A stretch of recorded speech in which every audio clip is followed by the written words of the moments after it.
Hello and welcome to my studio. I'm Jessie and this is the Knit Up and Dye podcast, episode 98, Spot the Problem.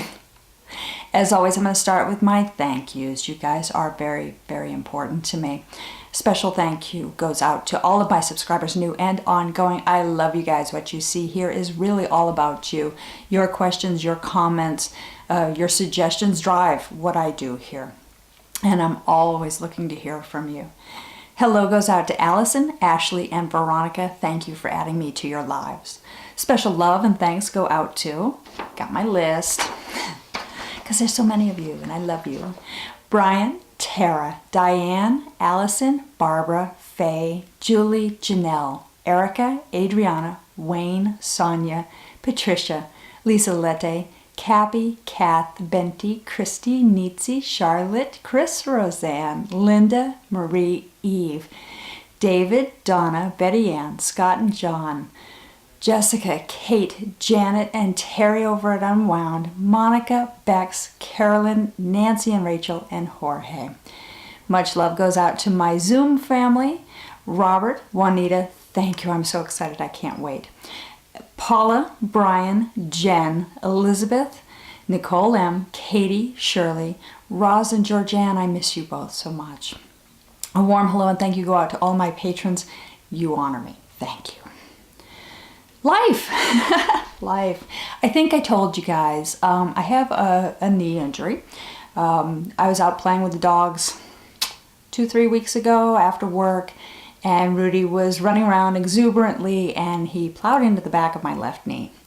70 pounds of puppy. I felt a pop. I didn't hear one, but I felt a release.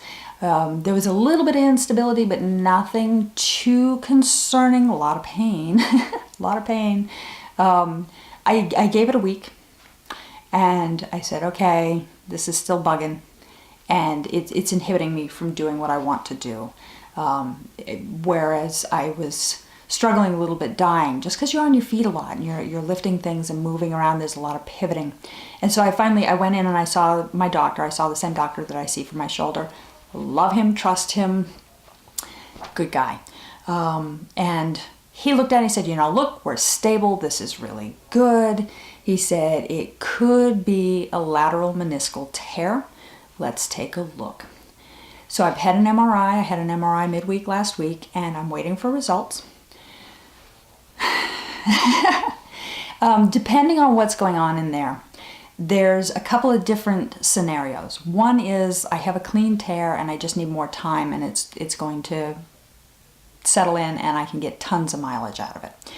One scenario is it's a really bad sprain and I need more time and no biggie.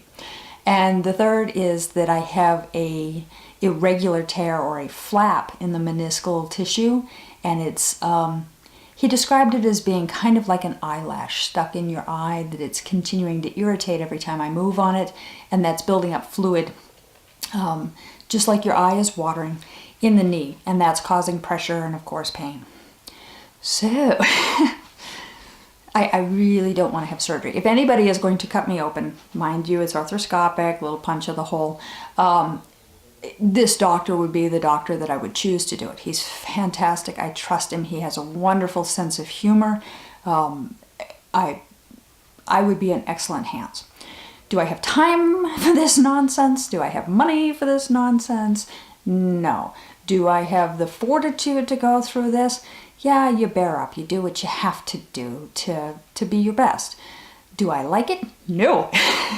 No. I'm terrified of it. The idea of being out of control, being under anesthetic, being unconscious while somebody manipulates me, that's uncomfortable stuff. I can't willingly go into that. I can force myself into that, certainly for surgical purposes, for bettering myself, for getting back to 100%. Yeah, I'm going to buck up and do it. Do I want to? Nope. No. Kicking and screaming the whole way. It's going to be like trying to get a cat into a cup of water. So all positive energy toward, please let this just be simple. I am open to and accepting. Thank you all very much. I do have a really strong sense that we're in a good place. I have been improving. It's slow. Maybe that I'm just not, on it so much. Doctor did tell me that maybe I should slow down just a little bit. Apparently I come across as being rather driven. I don't know. So spot the problem. The MRI is spotting the problem. We're going to figure out what's wrong. Also in spot the problem, I told you guys that I had a new design coming out and I was really excited about it, and I had been knitting it. I even showed you some of the stitch pattern, and I held it up and here it is. Yay, isn't this great? And I can't wait to get this all finished for you guys. And yeah, so you'll see that there is a needle running through this, and it's running through it about 1.5 inches down through. And you'll also see, let's see if I can find it or if I've gone and lost it again. No, I've gone and lost it again. There is a little tiny ball. Where is it? There it is. I did lose it again. There's a little tiny ball of this yarn left. And I talked to you guys about bad math and pirates last week, where this made me say a lot of bad words. And it was because I had done some really funny, fuzzy math and needed to pull back in order to get to a point where the project could be completed in the yardage of a single skein with enough of a buffer, with enough left over, that if your gauge was different, you wouldn't run out, that it wasn't going to force you to have to buy a second skein of yarn. The whole point of doing a one skein project is that it uses as much of one skein as possible without going over, or without variances causing you to go over. Very important. I put the needle through back where I wanted to drop back down to in order to rework this. Painstaking, one stitch at a time, ran this big needle through, and then I tried to pull back. This is one of those times where I have gotten my money's worth out of the yarn. It is a single ply. It's a beautiful, I love the color. I love a single ply. This has a luxurious hand on it. I really enjoy my Samba base. It's a beautiful, beautiful base, and I'm proud to offer it. However, if you knit it and you rip it out, and you knit it and you rip it out, and you knit it and you tink back and you knit it, it can only handle so much. Most yarns have a reworkable threshold, but they can only be reworked so many times. I got my money's worth out of this. I knit a sweater's worth of stitches out of this yarn out of one skein, because I have gone back and reworked it and reworked it and reworked it and reworked it. And so when I started to tear back, now mind you, this was bound off all but for like maybe 5 inches, which is why there was a pirate in that particular room. Yarn chicken fail, serious yarn chicken fail. And so I opted to run the line and tear back to where I was going to correct the design. And when I started to tear back, it snapped off. And I was like, okay, all right, there's my buffer yarn. I can release that to the universe, and you tear back, and it snapped off. And it snapped off, and it kept snapping off. And so I looked at this, and I looked at what was happening, and how much needed to go back, and how much time that was going to take this out, to stitch it back, if I could get it to stop snapping, because it had gotten to a point where it was felting, because I'd knit it so many times and really fast. There might have been heat and agitation applied as well. So I decided to cut my losses, and I set this aside. And I grabbed a different skein of yarn, which fortunately is ever so much more photographable. And I cast that on. And in 1 week, I knit that baby. Oh my goodness, were those needles flying. Reknit it with the reworked design. It's beautiful. I blocked it last weekend. I couldn't be happier with it. We did the photography this week. Came out really nice. The model might have been not at her best, but it came out really nice. And I've got the pattern complete and out to all but 2 of my test knitters. Where's my cheat sheet? Katie and Glenda, it's coming. You'll be hearing from me probably before this even posts. I am thrilled. I'm very excited with this. We are test knitting it with a goal of being done and ready to release by May 1st. Again, spot the problem.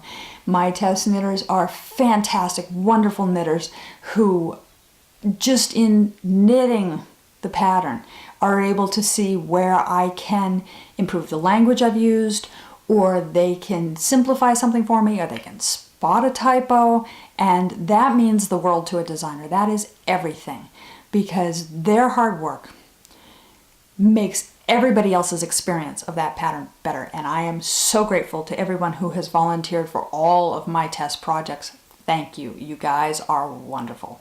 And it's super, super important to me to make the point that test knitting, although we often have a deadline, like I said, I'd like to have this done by May 1st, is never set in stone. Never. Testing is forever.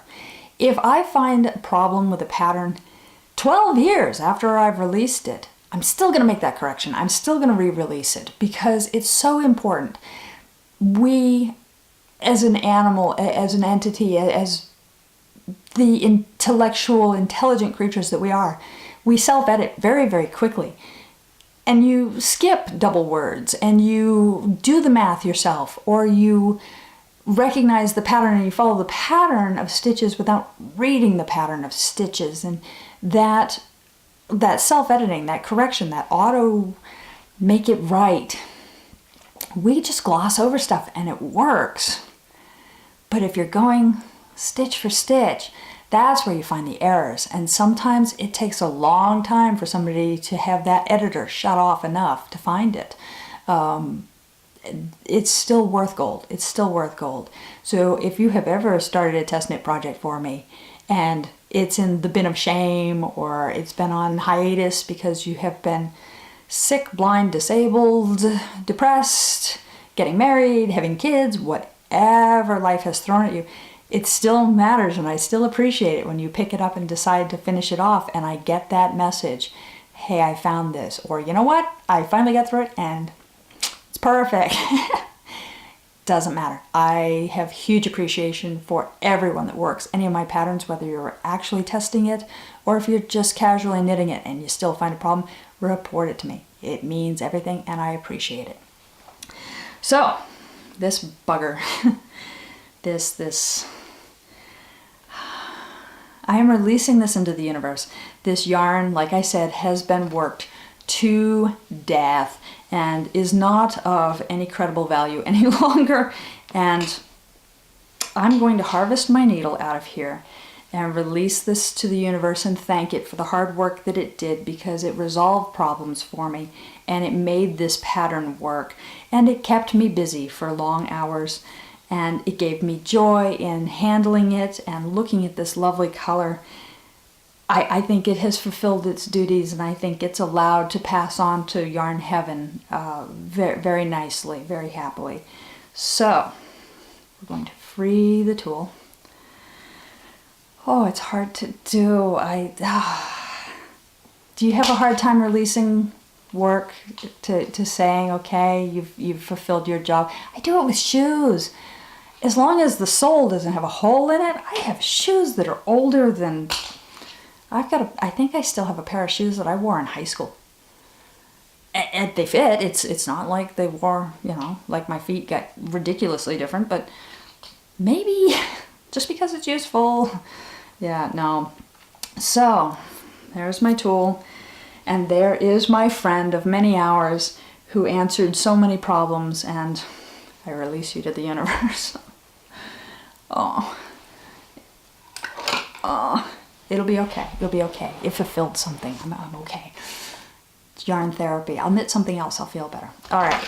So what else have I been doing? So as I told you, I knit out that final sample and I did photography of it, and Porch Light exists. I'm so excited about this new design. It is another 3/4 square design like I have done with Farmhouse and Barn Dance, but this one's dainty. This one's just a little shoulder cover.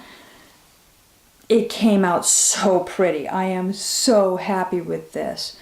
And I'll insert some of the photos that I took for the pattern so that you guys can really see what it looks like.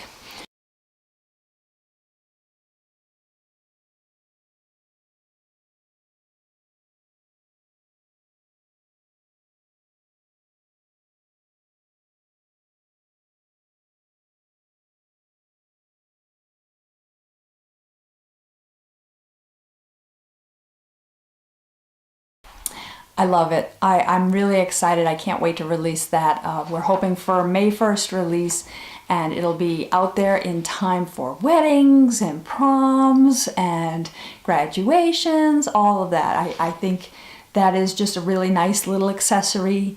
A little bit of modesty if you want, if your dress is a little bit more revealing than you were hoping for, or just for that sometimes early spring is a little chilly still, and you just need a little bit of something there. I think this is a nice piece for that. I hope that you do too. What have I been knitting besides that? Well, I did one whole square on my How to Heat an Elephant blanket. I haven't knit on this in ages, and I've been feeling bad about that. I did get one square done finally, and I have my stitch marker in it. I had moved the stitch marker from the last time I updated with you guys to show you where I was at, and here, where is it? Oh my goodness, there it is. Yay, I have one square done. If you're not familiar with this project, if you're newer to the podcast, this is my How to Eat an Elephant blanket, because you eat an elephant one bite at a time. And I have done it with a black frame around it. All of the information about how I'm knitting this, because it's really more of a formula than a pattern, is on my project page on Ravelry. So you could follow that formula, you could get the same thing. I am officially 3 years into this, and I'm about a third of the way done. I don't actively work on it, as you can tell. It's been like 3 weeks and I've completed a square. Square takes 45 minutes to an hour for me. Just in front of the TV, I'm making it with leftover fingering weight scraps from a bunch of different projects. I love this because I can look at it and go, oh, I used that yarn on. And there's a whole story. I know where I bought it.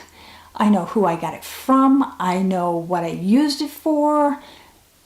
And I just look at this and I think this is an entire history of my knitting, of everything that I've ever done with fingering weight. And I love it. I just love it.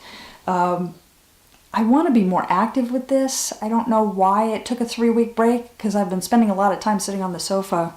One whole week went into Porch Light though. One whole week where that's all I did. That was my whole focus, was to get that knit so I could get it out to test knitters, because we did have that delay.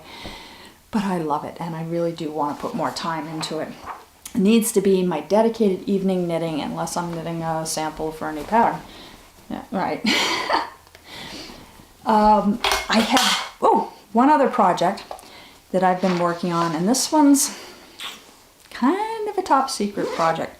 Very few people have seen it because I'm trying to keep it on the down low, otherwise known as my husband hasn't laid eyes on this. I'm not knitting it in the car because then he can see it. I've really been knitting on it mainly at my lunch at work. I'm making him a pair of socks. Yay! Because I finally figured out a formula that works for him. They're just really simple vanilla ribbed socks for him. His birthday's coming up. He likes his socks. He wears them like when he's camping or really cold weather. He's not a big hand knit sock wearer, but he does like them, and he needs one more pair to kind of even out the wear.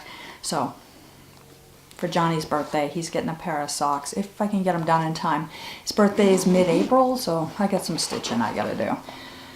We'll see. We'll see. It's kind of hard when I don't get to sit in front of the TV and work on them, because, I mean, socks generally for me are about, he's got bigger feet than mine, so probably 9 hours a foot, 18 hours. Well, let's see, if I can knit 45 minutes of my lunch break 4 days a week, how long does it take me to knit a pair of socks? funny math. Moving on. The Squircle Socks demo. I've been talking about this for months. You guys are probably sick of hearing about it or going, come on, Jess, where are they? I am still very much, I want to do this. It just was not a major priority, and I need to set aside some time to do it. Unfortunately, I got some other projects that are priorities. I have my trunk show coming up, and I need to focus, and I need to get dyed up and ready for that. I need to make sure I have my swag bags. I need to make sure I have my giveaway. I need to make sure I have really cool, fun new colors for everybody. That's my focus. That's really where a lot of my energy is going to go over the next 6 to 8 weeks. Is it that far away? I need to look at my calendar. Really create a plan. So the demo, if it comes out, it's going to be something that it's going to be done. I'm going to do it. I love it that much. I'm going to do it. It's just a matter of setting aside enough time to figure out where each of my samples is at in progress, to figure out the, I need to storyboard it. I need to storyboard it and get my act together so that I can show you each stage of the sock and the considerations as well as the conversions for different sizes for you. I will work on this. I may not talk about it for the next couple weeks, but I will work on it. Like I said, whatever I've been dyeing, I'm working on my trunk show. That is really important to me, to make sure that I have a broad variety for unwound when I go up to La Crosse, Wisconsin. I love being up at the shop. I love spending time with the knitters and really just interacting with people. It is such a creative opportunity for me. It gets me down at ground level and talking to people and finding out what they want to knit, what I should be designing, what colors they're excited about, what bases they're excited about. And it just is a driving force for my business. Never mind the energy of being physically with knitters. What a fantastic experience. I love my time on my virtual knit nights, but actually being next to somebody who is vibrating with the excitement of their new project or their new find or their new acquisition. Oh, that is the lifeblood. That is everything. That is so much fun. Can't wait to be there with you guys. I've been talking a little bit, I've been hinting a little bit at that I wanted to do a giveaway, and that that should be coming up soon, that we should do another giveaway. And I've been thinking about what kind of a giveaway should we do. Called for some suggestions, and people had some interesting suggestions. Yeah, I'm not going to expand on that. But I got realizing that I'm coming up on my 100th episode. Wow. When I did my pilot episode, I never imagined that I'd be filming episode 98 with you guys today. I never imagined that this would last, that I would enjoy this much and keep doing this for you, with you, because of you. This has become a really big part of my life. It's important to me. And each weekend when John and I sit down, we figure out, what chores do we need to do? Do we need to take care of the chickens? Do we need to worry about the gardens? Do we have shopping that we need to do? Do we have construction we need to work on? What do we need to clean this weekend? I'm always like, I need to podcast this weekend. And that has been a common thread through these discussions every week. And he recognizes how important it is to me. And when I'm feeling down or I'm sick or I'm unfocused, he's always like, aren't you going to do your podcast? Oh, that is great. It means a lot to me to sit down and have this conversation with you and reach out to you and touch you and be able to share and relate. That is everything. So I think for my 100th anniversary, we're going to do a giveaway. I think I'm going to do it through Instagram. Clearly, I don't have a solid plan yet. But I think we're going to do it through Instagram. We're going to have a special hashtag, and I'll have a criteria for entry, but it's going to be simple. I want to involve everyone. So that's coming up. What else do I have for you? Let me check my list. Secret Birthday Socks, How to Eat an Elephant Blanket, Squircle, Porch Light, MRI, prepping for my trunk show, upcoming giveaway, and I think that's everything I have for you guys this week. It's going to be kind of a quick episode. Yeah, I got some dyeing I gotta go to, and it takes me a little bit longer. Take consideration. If you've got an injury, even if it seems like a minor injury, thinking before you move preloads your muscles. The synapses start to fire up, and it preloads your muscles so that they anticipate their job, and they're less likely to go wrong. They're less likely to get injured. That one extra step, that one piece of mindfulness protects you. It's important. Most of our injuries are reactive injuries. They're quick. They're not when we get to think about what we are going to do. And just being extra mindful about your steps can make all the difference. Spot the problem, guys. I love you. I'll see you next week. Have a good one. Bye.